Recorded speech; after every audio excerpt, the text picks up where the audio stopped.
Magandang umaga, Pilipinas. Nagbabalik ang Police News Network.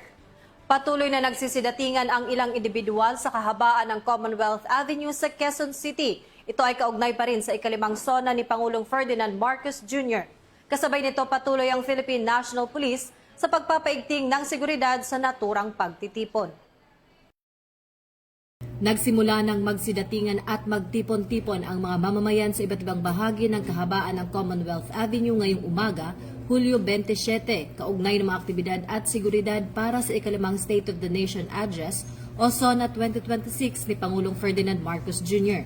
Sa kabila ng makulimlim na panahon, kapansin-pansin ang pagdami ng tao na sumasabay sa pag-iiba ng lagay ng kalsada. Batay sa pinakahuling ulat sa westbound lane, nananatiling katamtaman ng daloy ng mga sasakyan mula Fair Lane hanggang Regalado, Sandigan hanggang Meralco, Susuaregi hanggang Central.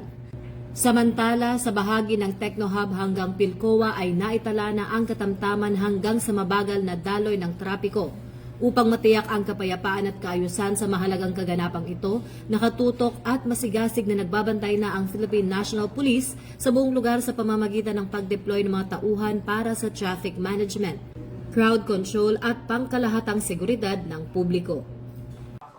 At yan ang pinaka-latest update ngayong umaga. Manatiling nakatutok sa Police News Network para sa kaganapan kaugnay sa SONA 2026. Ako po si Patrol Woman Sari Bernales, nagbabalita. Alagad ng batas, tagataguyod ng Balitang Pulis. Bagong PNP para sa bagong Pilipinas. Serbisyong mabilis, tapat at nararamdaman.